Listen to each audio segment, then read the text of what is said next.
کہ دھماکہ ہونے والا ہے. سب ہم دکاندار خوف کے مارے ہوئے تھے. اور 4 دن پہلے اطلاع تھی قصہ خانی بازار کے اندر کہ دھماکہ ہونے والا ہے. 25 خودکش بمبار آئے ہوئے ہیں. تو بہت زیادہ برے حالات تھے.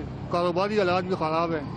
خوف ہے, بس کوئی پتہ نہیں ہے کہ واپس گھر جاتے بھی ہیں کہ نہیں جاتے. رسک کی زندگی ہے. جی ہم اس وقت پچگی روڈ پر شمع سینما کے قریب موجود ہیں. اس شمع سینما میں آج سے 2 روز قبل فلم شو کے دوران سینما ہال کے اندر دستی بموں سے حملے ہوئے جس میں 14 افراد لقمہ اجل بنے. اس وقت یہاں پر بھی بے یقینی اور ایک سوگ کی سی کیفیت ہے. ٹریفک تو رواں دواں ہے, بازار تو کھلے ہوئے ہیں, دکانوں میں کچھ حد تک کاروبار تو ہو رہا ہے, لیکن لوگوں کے میں ایک خوف کا سما ابھی بھی اور خوف کا عالم موجود ہے. جب سے یہ دھماکے ہو گئے ہیں سنیما وغیرہ میں تو ہمارا کاروبار بالکل جام اور کر رہ گیا ہے. خدا جانے کہ یہ سلسلہ کب تک جاری رہے گا, مگر ہم دکانداروں کو اس وقت کوئی تحفظ نہیں ہے. پشاور کی زندگی برباد ہوئی بھی ہے اور عام آدمی کتنے خوف سے مبتلا ہے, اس کی ایک جھلک آپ نے دیکھی. کمرشل بریک کے بعد ہم ذکر کریں گے. تحریک طالبان نے آج کے واقعے کی ذمہ داری تو قبول کی ہے, لیکن پچھلے 15 دن میں ہونے والے دوسرے واقعات سے لا تعلقی کا اعلان کیا تھا. سوال یہ اٹھتا ہے کہ کیا دوسرے حملہ آور گروہ, ان پر تحریک طالبان کا کوئی کنٹرول نہیں ہے, اور یہ کون سے گروہ ہیں؟ اور یہ بھی سوال کہ کیا اگر تحریک طالبان سے مذاکرات کامیاب بھی ہو جاتے ہیں, یہ خواب بھی پورا ہو جاتا ہے, تو کیا حملے پھر بھی جاری رہیں گے جیسے کہ پچھلے 15 دن سے جاری ہیں؟ یہ پوچھیں گے ایک ماہر سے کمرشل بریک کے بعد.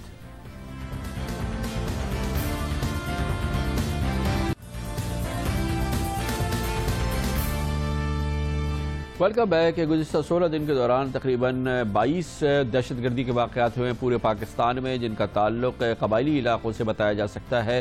ان میں سے صرف ایک واقعہ ہے جس کی تحریک طالبان نے براہ راست ذمہ داری قبول کی. اس کے علاوہ جو واقعات ہوئے تھے تحریک طالبان نے اس سے لا تعلقی کا اعلان کیا تھا, مگر تحریک طالبان کی جانب سے باضابطہ طور پہ کہا گیا تھا کہ وہ دوسرے حملہ آور گروہوں سے بھی رابطہ کر رہے ہیں اور انہیں سمجھانے کی کوشش کریں گے.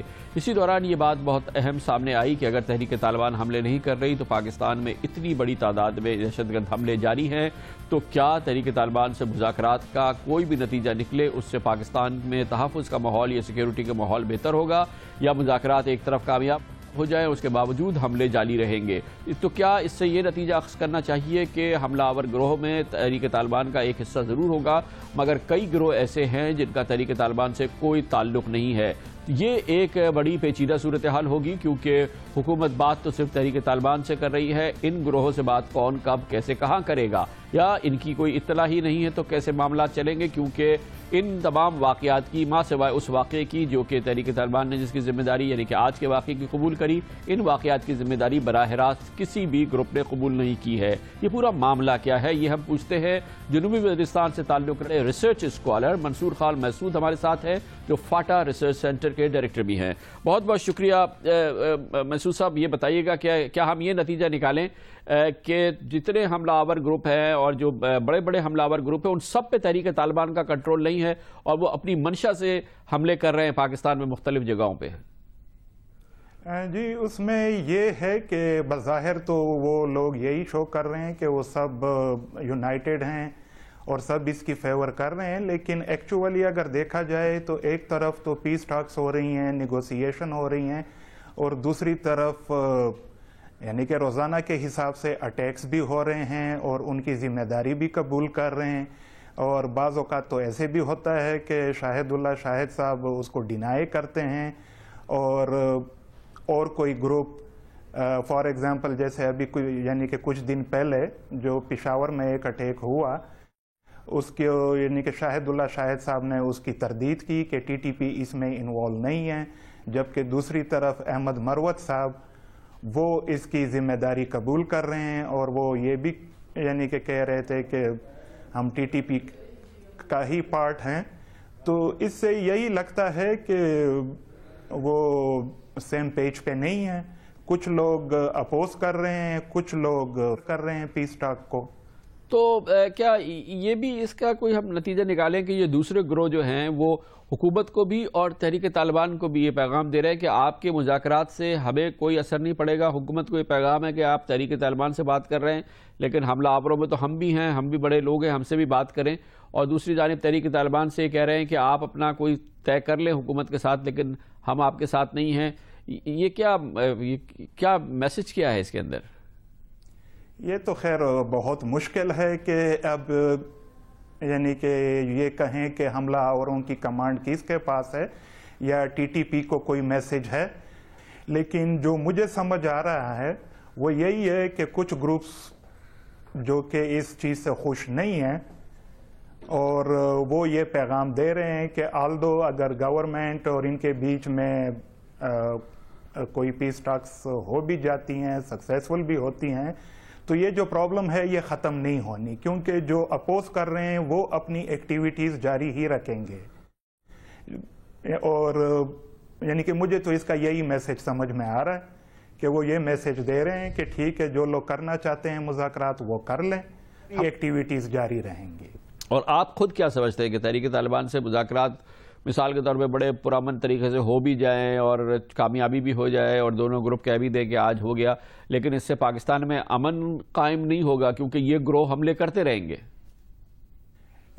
یہ تو ابھی جیسے جو سچویشن بنی ہے تو اس سے تو یہی لگتا ہے کہ اگر یہ پیس ٹاکس کامیاب بھی ہو جائیں تو ایسے گروپس، ایسے ایلیمنٹس ہیں جو کہ اپنی ایکٹیویٹیز اور اپنی کارروائیاں جاری رکھیں گے، اور جو لا اینڈ آرڈر کی سچویشن ہے تو اس میں کچھ زیادہ بہتری کے امکانات یعنی کہ نظر نہیں آتے۔